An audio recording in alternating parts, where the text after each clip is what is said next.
आपके बेहतर भविष्य की शुभकामनाओं के साथ आज हम जो पिछले चैप्टर को हमने जहाँ से बताया था कि आईएएस की मुख्य परीक्षा में जिन चैप्टरों पर विशेष तौर पे फोकस किया जाता, मैंने उनके चैप्टरों के नाम आपको बताए थे। बाकी इस वीडियो में मैंने कोई व्यापक चर्चा नहीं था। आज उसी को हम आगे बढ़ाते हुए हम चैप्टर नंबर 1 पे आएंगे, भारत में राष्ट्रवाद का उदय। लेकिन अगर उसमें देखेंगे तो राष्ट्रवाद के उदय में जब आप लिखना शुरू करते हैं तो एक बार मैं व्यापक सभी चैप्टरों के विषय में व्यापक चर्चा आपसे करना चाहूँगा कि उसमें क्या क्या बिंदु आपको लिखने पड़ते हैं। उस पर आप अगर ध्यान देंगे तो आपका मेंस काफ़ी बेहतर होगा। जैसे कि आप अगर देखेंगे राष्ट्रवाद के उदय में आप भूमिका जरूर बेहतर तरीके से लिखें, जिसकी व्यापक चर्चा हम भूमिका पर आपसे टिप्पणी भी करेंगे, उसमें हम आपको पढ़ाएंगे भी। और दूसरे में देखेंगे सेकंड इसका अगर आप पैरा लिखते हैं तो राजनीतिक जागरण में सहायक बिंदु कौन कौन से हुए जिसकी वजह से राष्ट्रवाद का उदय हुआ, ऐसे सहायक बिंदुओं को जरूर आपको टिप्पणी करना है, उस पर जरूर कुछ ना कुछ आपको लिखना है। उसमें बहुत से भारतीय कारण भी रहे हैं और विदेशी कारण भी रहे हैं। और अंतर्राष्ट्रीय बिरादरी में देखा जाए पूरी दुनिया में जिस तरह से राष्ट्रवाद का उदय हो रहा था और राष्ट्रीय आंदोलन चल रहे थे, तो भारतीय नेताओं ने भी किस तरह से उससे इंस्पायर हुए और भारत में राष्ट्रवाद कैसे आया, उसको टिप्पणी को आपको जरूर लिखना है। और तीसरे में प्रमुख विचार, इसमें बहुत सारे ऐसे महापुरुष हैं जिन्होंने राष्ट्रवाद के उदय के संदर्भ में अपने अपने विचार दिए हैं, उनके विचारों को जरूर टिप्पणी करना, वो आपको लिखना है। और इन अगर बिंदुओं को ध्यान देंगे, इसके बाद आपका जो कंक्लूजन निकालना है राष्ट्रवाद का, आज को संदर्भित करते हुए राष्ट्रवाद कितना किसी देश के लिए सहायक होता है और दुनिया के लिए कितना सहायक है, और कंक्लूजन में कभी नकारात्मक बातें ना डालें, इसका जरूर ध्यान देना है। हमने आपसे दूसरे चैप्टर की चर्चा किया था समाज एवं धर्म आंदोलन एवं धर्म सुधार आंदोलन। तो आप समझते ही हैं समाज एवं धर्म सुधार आंदोलन, क्योंकि धर्म भी समाज से जुड़ा होता है और समाज धर्म का एक प्रमुख अंग होता है।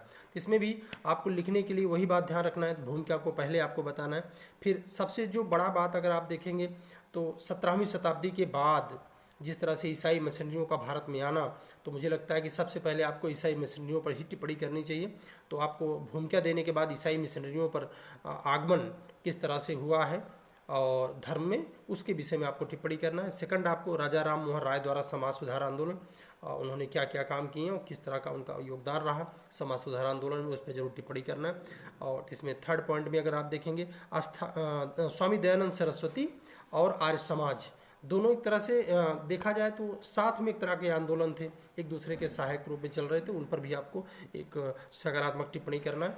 और अगले में आप देखेंगे स्वामी दयानंद सरस्वती और आर्य समाज के बाद स्वामी विवेकानंद और रामकृष्ण मिशन, स्वामी विवेकानंद और रामकृष्ण मिशन का क्या योगदान रहा समाज एवं धर्म सुधार आंदोलनों में, उन पर आपको जरूर टिप्पणी करना। और ख़ासतौर से जब वो अमेरिका गए थे, वहाँ से लौट कर आए और उनके बीच में कितने अमेरिकी इंस्पायर होकर भारत आए, उन सब बिंदुओं को जरूर आपको चर्चा करना, उसको आपको बिल्कुल नहीं छोड़ना है। इसके बाद आप देखेंगे थियोसॉफिकल सोसाइटी एवं श्रीमती एनी बेसेंट का योगदान क्या रहा है और थियोसॉफिकल सोसाइटी ने किस तरह से आंदोलन के लिए काम किया है, उस पर भी आपको चर्चा करना है। और साथ साथ खास तौर से आपको समाज सुधार आंदोलन में जो थियोसॉफिकल सोसाइटी ने काम किया है, उस पर आपको टिप्पणी जरूर करना है। अगली बात आप देखेंगे हिंदुओं में समाज सुधार आंदोलन की उपलब्धियाँ, हिंदुओं में समाज सुधार आंदोलन कैसे हुआ, उसमें जो बुराइयाँ थी वो किस तरह से निकली समाज सुधार आंदोलनों के बाद, उस पर जरूर आपको टिप्पणी करना है। और अगले बिंदु चैप्टर पर आप आएंगे, अगले बिंदु पर उसी सेक्शन में आपको लिखना है और पॉइंट बाय पॉइंट आप नोट भी कर सकते हैं, क्योंकि अगले बिंदु को आप जरूर इन सब बिंदुओं को जरूर आप टच करेंगे, आपको बेहतर नंबर मिलेगा।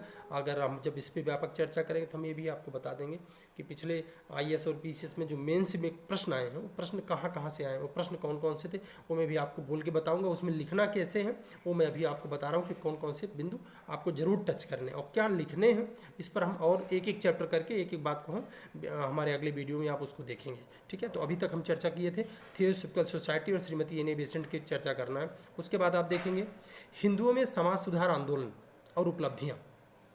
इसके बाद आप, क्योंकि मुसलमान भी भारतीय समाज का हिस्सा बन चुके थे और उनमें भी सामाजिक बुराइयां बहुत सारी चल रही थी, तो मुझे लगता है कि उसको आप छोड़ नहीं सकते, उसमें भी आपको लिखना पड़ेगा। मुस्लिम समाज में समाज सुधार आंदोलन और उनकी उपलब्धियां, मुस्लिम समाज में क्या क्या परिवर्तन हुए, उनको उससे क्या बेनिफिट्स हुए हैं, क्या फ़ायदे हुए, उस पर जरूर आपको टिप्पणी करना है।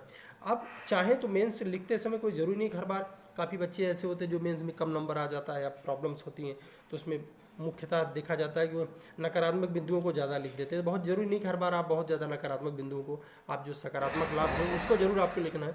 नकारात्मक थोड़ा बहुत छूट भी जाएगा तो कोई बहुत ज़्यादा फर्क नहीं पड़ेगा आपके ऊपर, ठीक है। अगला देखेंगे, जैसे मैंने कहा कि हिंदुओं में समाज सुधार आंदोलन, मुसलमानों में समाज सुधार आंदोलन। इसी तरह से आप देखेंगे सिखों में धर्म सुधार आंदोलन हुए, सिखों में जो सुधारवादी आंदोलन चले हैं उनमें क्या परिवर्तन आए और सिख आंदोलन कैसे चला, उसके विषय में आपको जरूर टिप्पणी करना है। इसके बाद अगले पॉइंट में आपको उसी सेक्शन में लिखना है कंपनी काल में सामाजिक परिवर्तन क्या हुए। कंपनी काल में बहुत सारे सामाजिक परिवर्तन हुए, उनको भी आपको दृष्टिगत रखते हुए जरूर अपना विचार रखना है।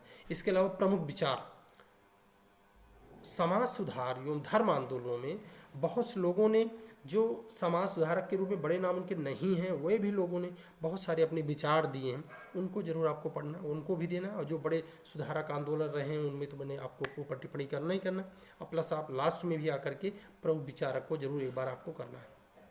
और इनके जो प्रश्न आएंगे इतने बिंदुओं पर आपको ध्यान देना है जितना मैंने बोला। एक बार मैं फिर से कही तो आपको रिवीजन कर देता हूँ। भूमिका लिखनी है, ईसाई मिशनरियों के बारे में लिखना है, राजा राम मोहन राय के बारे में लिखा है, स्वामी विवेकानंद, दयानंद सरस्वती, स्वामी विवेकानंद, थियोसॉफिकल सोसाइटी यानी बेसेंट, हिंदुओं में समाज सुधार आंदोलन, मुसलमानों में समाज सुधार आंदोलन, सिखों में समाज सुधार आंदोलन, कंपनी के द्वारा किए गए सामाजिक परिवर्तन क्या क्या हुए हैं उसको भी आपको लिखना है, और प्रमुख विचारक के विषय में लिखना है। इस प्रकार से आपका ये समाज एवं धर्म आंदोलन का जो प्रश्न है वो कंप्लीट हो जाएगा। अब इसको व्यापक रूप से कैसे लिखेंगे इसको हम अगले वीडियो में बताएंगे। लेकिन इसमें मैंने तीसरे चैप्टर की चर्चा आपसे किया था, भारत में नए वर्ग का उदय। यहाँ से क्वेश्चन भी बहुत आता है, भारत में नए वर्ग का उदय, तो आप देख सकते हैं इस चैप्टर को भी आपको बहुत अच्छे से पढ़ना है। तो भारत में नए वर्ग का उदय या हेडिंग बना लें, और इसमें कौन कौन से सेक्शन लिखने हैं, कौन कौन से पॉइंट लिखने हैं, वो पॉइंट जरूर आप नोट कर लीजिए। बाकी उसकी व्याख्या तो अपने मन से भी आप बना सकते हैं। अगला हमारा वीडियो भी आप नेक्स्ट वीडियो देख करके भी उसमें आप देख सकते हैं, जो आपको अच्छी बातें लिख लगे उसको आप नोट कर लेंगे, और वो चीज़ जरूर आप एग्जाम में रखेंगे, आपको बेहतर नंबर मिलेगा, ये हमारी शुभकामनाएं रहेंगी। और इसमें देखेंगे भारत में नए वर्ग का उदय, तो इसमें मध्यम वर्ग के उदय पर जरूर सबसे पहला जो पॉइंट आपको भूमिका लिखने के बाद मध्यम वर्ग का उदय, भूमिका, उसके बाद सेकंड मध्यम वर्ग का उदय, तीसरा प्रशासक एवं अधिकारी वर्ग का उदय, क्योंकि मध्यम वर्ग आया तो उसके बाद प्रशासक एवं अधिकारी वर्ग आया, उस पर जरूर आपको टिप्पणी करना। तीसरा पूंजीपति वर्ग का उदय, चौथा कृषि मजदूर वर्ग का उदय, अगला फिर वही बात प्रमुख विचारक, जब आप लिखें तो प्रमुख विचारक, उसके बाद कंक्लूजन, इस बात को जरूर लिखना है। जैसे मैंने अभी तक 3 बिंदुओं पर आपको व्यापक तरीके से चर्चा की, एक राष्ट्रवाद का उदय, दूसरा समाज एवं धर्म उदार आंदोलन, और तीसरा भारत में नए वर्ग का उदय। चौथे चैप्टर की बात मैंने पिछले वीडियो में आपसे किया था, 1857 का विद्रोह। और यहाँ से अलग अलग टिप्पणियों के रूप में भी आते हैं, व्यापक प्रश्नों के भी रूप में आते हैं। तो और प्री में भी बड़ा इसका रोल है, और मेंस में भी इसका बड़ा रोल है, चाहे पीसीएस का मेंस दीजिए चाहे आईएएस का मेंस दीजिए, लेकिन अभी मुख्यतः मैं आईएएस के मेंस की चर्चा कर रहा हूँ। और उम्मीद करता हूँ कि 1857 विद्रोह में अलग वीडियो में आपसे चर्चा करूँगा, इस वीडियो में चर्चा नहीं करूँगा। उम्मीद करता हूँ कि ये वीडियो आपके लिए लाभकारी होगा, आने वाले एग्जामों में ईश्वर आपको सफलता प्रदान करेगा, और उसमें जो भी हमारा 10 अंश 1 अंश 2 अंश जो भी सहयोग होगा हम जरूर आपके लिए तत्पर रहेंगे। तो new career coaching Hind global school Pradeep sir की ओर से आपको ढेर सारी शुभकामनाएं, अगले एग्जाम में आप सफल हो। जय हिंद।